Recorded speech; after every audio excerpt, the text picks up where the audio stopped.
Salut à tous, bienvenue dans un nouveau podcast Ladbrokes Cyclisme. Je suis en compagnie de Régis. Est-ce que ça va bien, Régis? Ça va et toi? Super bien. Aujourd'hui, on a un sujet qui nous tient particulièrement à cœur. On va parler d'Arnaud Delis et de son retour en forme et poser une question. Est-ce qu'il peut être champion olympique? Et pour ça, je te propose de commencer par le commencement, par le début. Un coureur qu'on connaît bien et son parcours, on va dire, junior et jeune avant d'arriver en pro. Il a un parcours plutôt classique quand même. Ouais, donc c'est un jeune qui vient de la région de Libramont-Chevigny. Il y a un club là-bas, un des meilleurs clubs en Belgique d'ailleurs, qui est maintenant devenu Krabbe Destiny. Donc un club qui est en formation avec l'équipe d'Evo et l'équipe professionnelle Lotto Destiny. Donc il a tout simplement suivi une formation continue et il a pu commencer dans son club régional. C'est un club où on va beaucoup chercher, les équipes viennent beaucoup chercher là. Tu pourrais citer d'autres coureurs très connus qui viennent de cette équipe-là, par exemple? Oui, donc Tom Paco, on pourrait citer Sylvain Moniquet, Laurens Heuss, Lionel Tamigno, voilà. Plein de coureurs, donc on va dire une bonne équipe. Et, ensuite, dans la formation de l'auto et puis directement chez l'auto. En termes de, on va dire, de personnalité, Arnaud, c'est, comme tu l'as dit, un Ardennais. Donc c'est quelqu'un de très fonceur qui va pas beaucoup réfléchir, il va plutôt foncer et voir après où on en est et voir parfois les dégâts. C'est peut-être les défauts de ses qualités parfois? Bon, ça, je dirais pas. Gros caractère, c'est sûr. Très naturel, très terre à terre. Un mec qui va facilement parler avec les gens, voilà. Mais fonceur, je dirais pas. C'est quelqu'un qui a quand même une certaine jugeote. Je sais que son entourage, ses parents sont là vraiment pour le cadrer, sont des gens très réfléchis. Donc, je crois qu'il sait ce qu'il fait. C'est quelqu'un, comme tu l'as dit, de très vrai, de très terroir, on va dire. Voilà, ouais. Tu veux passer une bonne soirée, Ouais, c'est si clair. tu veux dans le peloton, c'est vers Arnaud qu'il faut aller. Arnaud, c'est vraiment un bon gars pour l'avoir déjà vu à l'extérieur et connu en soirée, en guinguette. C'est le mec qui sait se marrer, quoi. Avec qui il faut aller. Ouais, Donc, ouais. si vous avez la chance une fois de voir Arnaud Delis, vous pouvez aller avec lui sur sa guinguette. En termes de profil, on le compare beaucoup à Gilbert, à Alexander Christophe. C'est ce type-là, c'est-à-dire sprinter, mais pas sprinter pur, puncher qui peut passer les bosses, qui sait passer les pavés. C'est un peu un all-around. Ouais. Sauf en montagne, là pour le coup, c'est mort. Moi, je dirais plutôt. J'aurais tendance à le comparer à Peter Sagan, peut-être. Donc, comme tu dis, un mec qui sait passer les bosses, qui sait passer les gros moments difficiles dans la course, où ça embraye, il faut vraiment énormément de puissance. Ça, c'est le domaine où Arnaud excelle. Et puis à la fin, vu qu'il a toujours cette fraîcheur et cette puissance en réserve, il sait faire son sprint.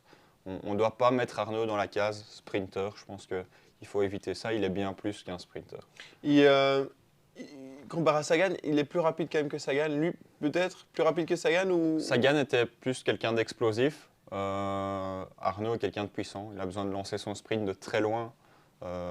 Sagan pouvait attendre les 150 derniers mètres pour vraiment lancer. Mais je trouve que dans l'esprit complet, c'est vers là que je trouve qu'il y a une ressemblance. Typiquement, on l'a vu quand il sera sur le Grand Tour, par exemple Tour de France ou quoi, une étape où il y a 2-3 difficultés, c'est pas impossible de voir l'auto embrayer pour lâcher les vrais sprinters, lui sera encore là. Ouais. Et c'est ce type de course-là qui peut gagner, on va dire, sur des grands tours. Clairement, allez, quand on regarde la Famenne Ardennes Classique, la course qu'il a pu gagner à sa reprise, c'est loin d'être une course plate. C'est montée sur montée, donc il faut quand même vraiment être solide pour pouvoir passer ça en tant que sprinter. On voit le mec qui fait deuxième derrière lui, c'est Axel Zinglet, c'est aussi un gars qui sait passer les bosses, c'est un petit gabarit, donc on voit que pour ça Arnaud est très très complet, quoi. Ouais, c'est ce profil-là. Et on va se poser une question, je prends mes fiches pour être sûr de rien oublier. La raison un peu de son mauvais début de saison, il faut quand même dire, donc j'ai noté ici, chute au Samin, il abandonne alors qu'il est le favori du Samin, donc chute, abandon, il prend le départ de Paris-Nice, mauvais choix je pense, il n'était pas du tout prêt pour Paris-Nice, il abandonne après la 4e étape, son équipe décide de ne pas le mettre à Milan-San Remo, de ne pas faire, il fait les semi-classiques, on va dire belges, en préparation au Tour des Flandres et à Paris-Roubaix. et ça va pas. Il n'est pas dedans. Et donc, son équipe décide de ne pas le mettre sur Paris-Roubaix et sur le Tour des Flandres. Et il fera l'impasse. Et on se posera beaucoup de questions. Il y a aussi une autre chose. On lui a diagnostiqué la maladie de Lyme. Est-ce que tu sais expliquer? Moi, en médecine, Ouais. ça consiste en quoi? Je pense que c'est énormément de fatigue et on sait que des sportifs de haut niveau, quand ils commencent à faire des efforts si intenses, ils seraient aptes à choper quelques maladies comme ça, des maladies un peu comme la mononucléose, vraiment des maladies liées à la fatigue et c'est vraiment ce qu'il a eu. Il a besoin de repos. Il avait besoin de repos. Si on peut rebondir sur ta question de départ, pourquoi il a mal commencé ce début de saison? Moi, j'aurais tendance à dire mauvais choix de préparation hivernale. Arnaud est quelqu'un qui a besoin de faire des courses. Il adore rouler. La compète. Il a besoin de ça. En fait, il a besoin de se sentir en confiance. Et en fait, ici, début de saison, ils ont totalement changé la manière de préparer Arnaud. Ils l'ont mis dans un camp d'altitude. Donc, vraiment sans liens sociaux. C'est entraînement. Sans ses vaches, sans ses tracteurs. Voilà, Ouais, c'est un truc important. Ouais, il aime être chez lui et voilà, terre à terre. Le mec va s'entraîner, il fait ses bornes, il fait tout ce qu'il faut. Mais si ça tombe le soir, il va voir ses potes et il va discuter un petit peu autour d'un verre. Allez, voilà, c'est. Oh là, la moisson. Bon, on donne un exemple, mais c'est vraiment ça. Je crois que il y a beaucoup de coureurs qui sont capables de faire ça, aller en altitude, préparer pendant des semaines et des semaines. Arnaud, c'est vraiment pas ce qui lui convient. Moi, j'ai noté aussi pour son mauvais début de saison, ou du moins son mauvais, les raisons de son mauvais, leader trop tôt. Est-ce que dans une équipe, on sait qu'Arnaud, il n'a que 22 ans, Ouais. l'équipe Lotto, c'est une équipe qui est quand même historique, ils ont des leaders incroyables, des Van Petegem, vraiment des gros leaders, des Leif Host. Ouais. Il a 22 ans et on prétend en début de saison, tu vas être leader sur Roubaix, sur les Tours des Flandres. Bah, Faut... Voilà, le C'est pas peu tôt. cyclisme évolue. On remarque de plus en plus tôt, ils passent pro, donc on attend d'eux qu'ils soient de plus en plus vite prêts aussi à être leaders. Je crois qu'au vu de la saison passée, Arnaud nous avait prouvé qu'il était capable d'être leader.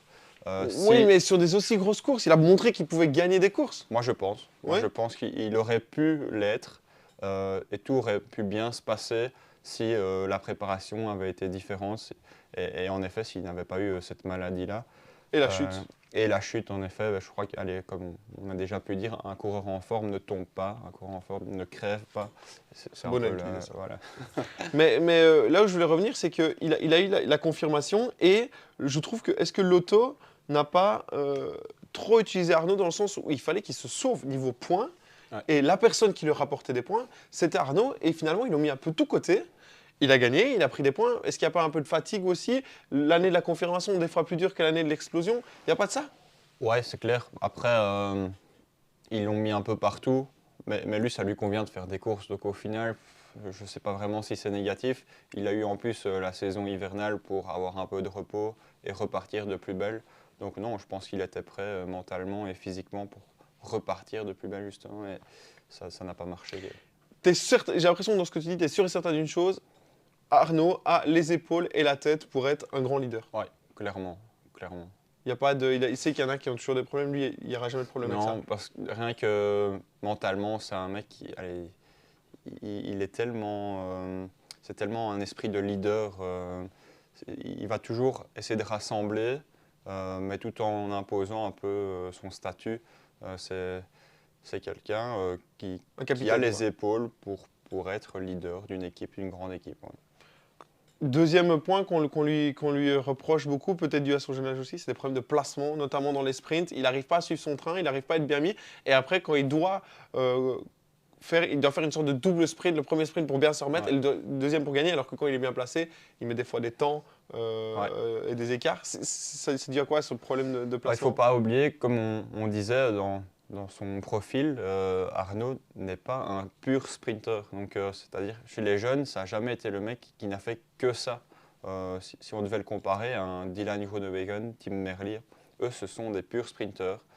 Ils ont cette manière de se placer. C'est vraiment un art, hein, arriver à sprinter.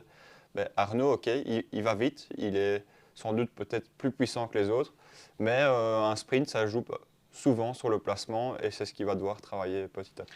Parce que dû à ça, dû à ces mauvais placements, il y a eu du coup des choix, parce que quand tu es mal placé, tu dois compenser, essayer de rattraper, et il y a des grosses chutes, des grosses gamelles. Ouais, ouais.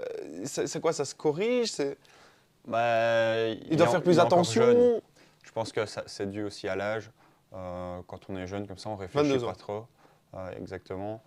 On voit un trou, bah, on passe entre deux coureurs. On a encore vu la dernière fois, bah, il a Ouais, pris, il a poussé, je ne sais plus quel coureur c'était, bah, à la limite du déclassement. Donc ça, il va devoir apprendre, un petit peu se calmer, je pense. Est-ce que à force de tomber, parce qu'il est quand même tombé 2-3 fois dans les sprints, il Ouais. va se dire waouh, prochaine fois qu'il va à l'ouverture où ça doit frotter, faire attention, ou c'est du genre à continuer? C'est pas Même du genre si à s'arrêter, non. Je crois que il va ça lui continuer, fait il pas tombe, il trop tombe. peur, les gamelles, il en a déjà pris. Non, ça lui fera pas peur. T'es confiant à ce niveau-là, il y aura de la progression Ouais, quant à la truc.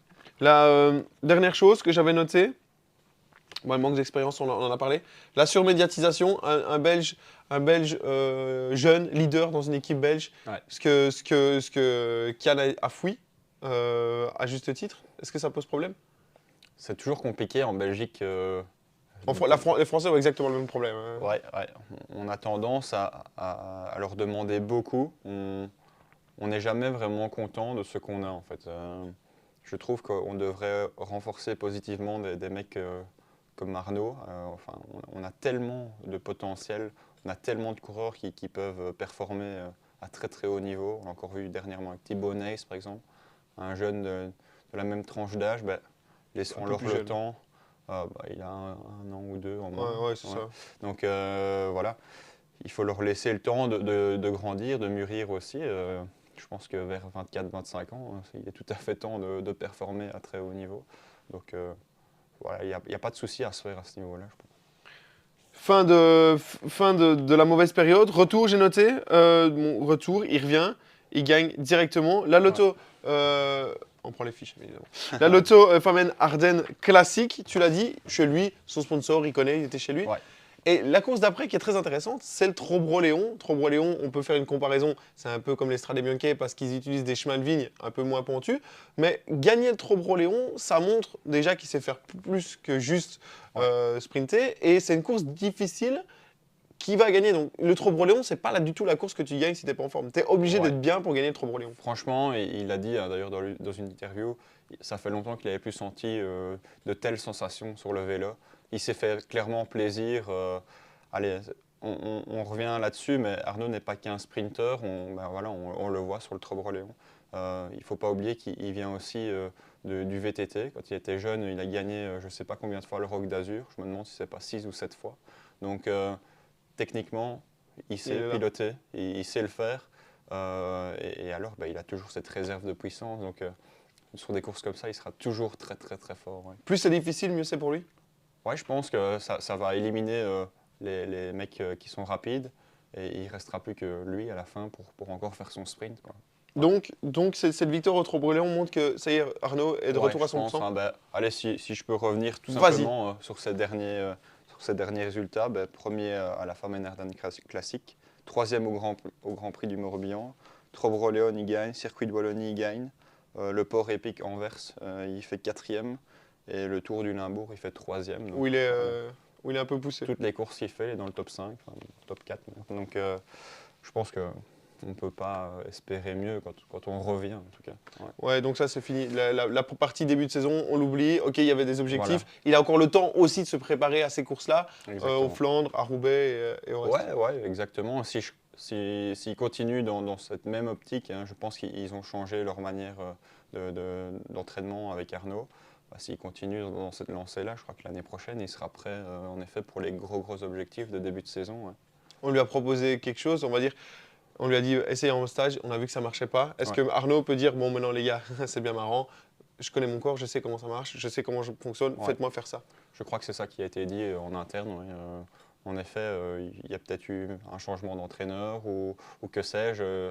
En tout cas, mentalement, ils ont changé la manière de fonctionner avec Arnaud. La suite, maintenant on va passer à la suite d'Arnaud. Est-ce que tu es au courant de s'il a prévu un grand tour ou quoi normalement? Bah, donc il est prévu quand même sur le Tour de France, hein. Ici, donc ça arrive le 29 juin, si je ne me trompe pas. Donc le Tour de France, bah, c'est clairement le gros objectif de l'année. Il part en préparation au Tour de Suisse juste avant.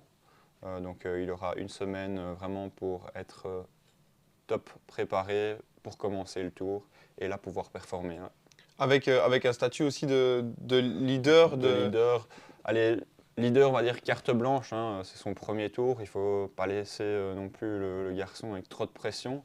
Mais c'est clair, on attend de lui et Lotto attendra de lui sans doute une victoire au moins, hein, ouais, ouais. Est-ce que pour toi, Arnaud, sur un Tour de France, où la palette de sprinters n'est pas incroyable, hein, j'ai vu, il y a bien sûr Philipsen, Gerben Thijssen. Normalement, sur les sprints, on devrait prendre pas mal de victoires chez les Belges. Est-ce qu'il va Ouais. aller, tu crois, se frotter dans les sprints massifs dès le départ?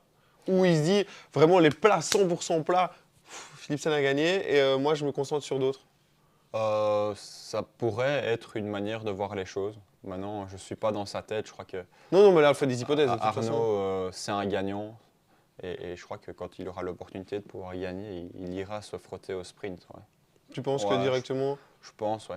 Mais bon, peut-être que l'équipe va mettre le frein aussi et dire regarde, si tu termines bien ton tour, il y a les Jeux Olympiques à la clé. Donc, On va y revenir voilà. sur les JO. Ouais. Donc pour Arnaud, c'est fou de dire ça, mais à 22 ans, s'il fait le Tour de France sans victoire, c'est une déception. On attend une victoire d'Arnaud Delis sur le Tour de France. Ouais, en Déjà, tout cas, déjà. une super façon de se montrer. Allez, qui sait. C'est un attaquant aussi, finalement. Voilà, c'est ça, voilà. Il ira sans doute dans une échappée, il est capable de le faire. Imaginons qu'il soit dans l'échappée, qu'il ait l'opportunité de prendre des points pour le maillot vert. Pourquoi pas y penser? S'il vient à chaque fois à se placer dans les sprints et si en plus il est capable d'aller dans les échappées. Le seul problème qu'il y a au maillot vert, c'est que son adversaire sait le faire aussi. Son adversaire principal, Jasper, est quand même un gars qui sait grimper aussi. Ah oui, c'est peut-être le problème qu'il a. c'est ça. Alors que si ça avait été Merlier, là on se dirait, Ouais, sur certaines étapes, il est sûr de prendre des Ah points. non, mais je suis tout à fait d'accord avec toi. Et peut-être que Philipsen est déjà un petit peu plus au top dû à l'âge et dû à l'expérience qu'il a accumulée avec le temps, là, ouais. Il a déjà eu ce maillot vert. Philipsen restera le grand Ouais. favori. Le dernier point de cette vidéo, c'est les Jeux Olympiques. Donc, les Jeux Olympiques où la Belgique ne pourra malheureusement aligner que 4 coureurs. Ouais. On a une panel incroyable de coureurs. Si on peut juste rappeler le parcours. Donc, ce sera autour de la butte de Montmartre, une arrivée un peu punchy, où normalement, si on cite les noms, les favoris, c'est du Mathieu Van Der Poel, c'est du Wout Van Aert, c'est des coureurs comme ça, des Pedersen, c'est le bazar. Mais Une course classique, hein, au final. en circuit, où Voilà. souvent les Belges sont plutôt doués, ouais. forts en circuit.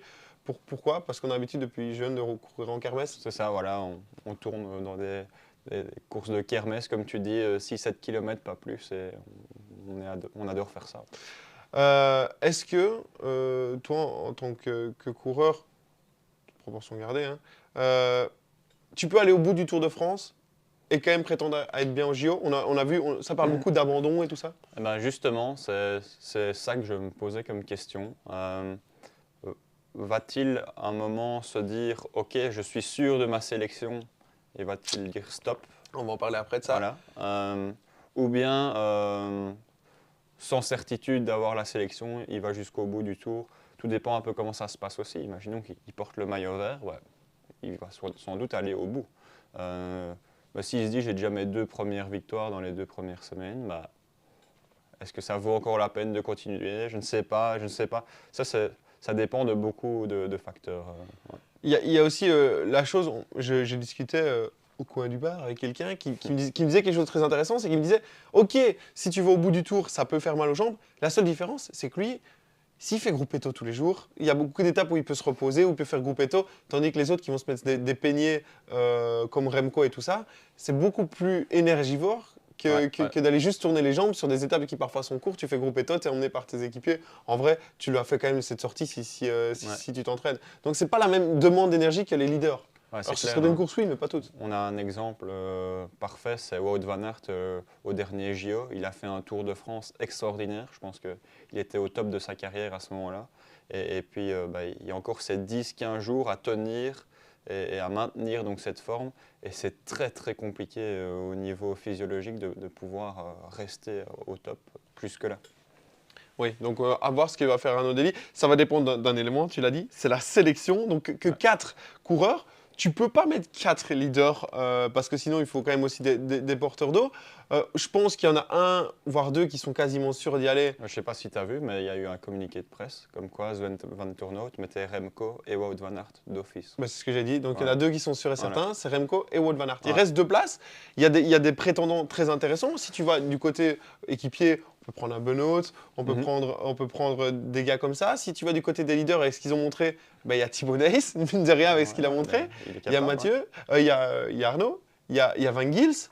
Il y a Van Gils qui est très fort aussi dernièrement. Il y a Jasper Philipsen Ouais. qui va sortir d'un tour qui va sans doute être monstrueux aussi. Il y a encore des Wellens, il y a encore des. Si tu veux venir travailler. En fait, en Belgique, on a énormément de chance, mais quand on n'a que 4 coureurs à sélectionner, il faut se demander est-ce qu'on met 4 leaders ou est-ce qu'on met 2 leaders et alors 2 porteurs d'eau. Est-ce qu'on va mettre encore dans les pattes de Remco et de Wout, qui sont des coureurs qui ont un peu plus quand même d'ego, qui sont quand même eux des superstars. Ouais. Est-ce qu'on va encore leur mettre dans les pattes des gens qui peuvent être leaders, en la personne d'Arnaud et de Thibaut Deys, par exemple? J'ai lu, entendu, je ne sais pas si c'est vrai, mais comme quoi Remco, ça lui plairait bien qu'Arnaud soit là aussi, soit présent.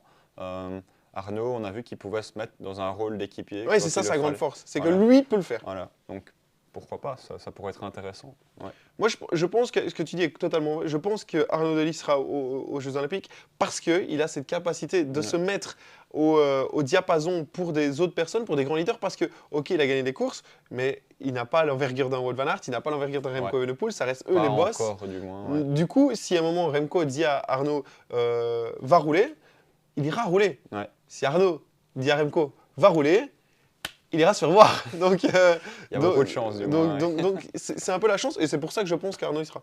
Ouais. On attend la sélection de Monsieur Van Turnhout avec impatience.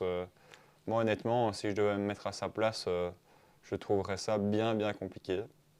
Mais voilà, il faut peser le pour et le contre. On va voir dans les courses futures ici ce qui va se passer. Attention, s'il n'y a qu'un truc, j'ai dit toujours, Sven Van Turnhout et les francophones, ça n'a jamais été le grand amour. Hein, donc ça peut jouer. Il y a souvent eu des fois où on hésitait entre un francophone et un néerlandophone, c'est le néerlandophone qui a pris la place. Ouais, bon, ça. Faisons pas de polémique, même si elle est un peu ouverte, mais il faudra faire attention à ça. Et si tu prends Arnaud, en plus de Wout, t'es obligé de prendre un équipier derrière. Wellens, par exemple. Bien sûr, ouais, non. C'est impossible d'en plus venir rajouter Jasper Philipsen. Ça créerait que de la mésentente dans l'équipe nationale, ouais, clairement. Un rouleur, Wellens, Benoît. Voilà, un mec comme Tim de Klerk, tu le mets pendant 180 km à l'avant et il fait le boulot, quoi. The Tractor. Voilà. Je pense qu'on est arrivé au bout. Oui, on est arrivé au bout de cette. On voit qu'on prend du plaisir à parler d'Arnaud Dely. Top 3 tes coureurs préférés. Moi, top. Ah ouais, j'adore premièrement la personne et puis sa manière de courir. C'est vraiment un super gars. Si je pouvais juste rajouter un truc, le championnat de Belgique élite tombe quelques jours avant le Tour de France. Ça ne m'étonnerait pas qu'il aille sur cette course. En plus, qu'il y a une course typée classique. Il y a des monts flandriens, il y a des passages en pavé. Pourquoi pas un petit maillot, ce serait génial. Pour bien préparer son Tour de France. Exactement. Ouais. Il en est déjà capable. Et puis, il faut savoir que là-bas, si tu as 15 Belges à l'auto, tu peux mettre les 15. Y a pas de... Donc là, clairement. Il va y avoir aussi cette... Ouais, ce sera un gros avantage. L'équipe Lotto est remplie de Belges. Ils vont arriver avec leurs 15 Belges, comme tu dis au départ. Contrairement à Quick-Step, ils sont un peu moins. Jumbo-Visma, encore moins. Visma, Lease a Bike. Ouais, il faut le temps de s'y faire. Moi aussi, il faut toujours une saison. Et quand tu t'y fais, ils rechangent. Ils ont rechangé entre-temps. Exact, ce serait beau, un petit maillot de champion de Belgique pour Arnaud. Pour la confiance, je signe à demain. Ce serait génial. Et ben voilà. Merci à tous pour ce petit podcast et nous avoir écouté sur Arnaud Dely, le taureau de où? C'est quel village? Lécheret, à côté de Vaux-sur-Sûre, exactement. Vaux-sur-Sûre, Lécheret. Fort en jeu gazeur avec toi, c'est gagné. Ciao les gars, on se retrouve bientôt. Régis, à la prochaine. Merci Gilles. On a mieux réussi notre sortie que notre entrée, mais ça, ils ne le sauront jamais. Bisous à tous, ciao.